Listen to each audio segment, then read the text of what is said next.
রহমান বীরের বেশে বাংলাদেশে আসবে ফিরে বাংলাদেশে তারেক রহমান বীরের বেশে তারেক রহমান ভয় নাই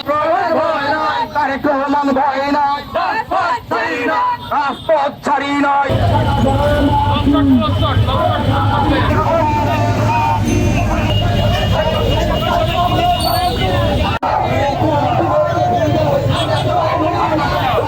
আস্তে আস্তে গাড়ি আস্তে ব্রেক করেন একদম আস্তে আস্তে দূরে ঢুকলেও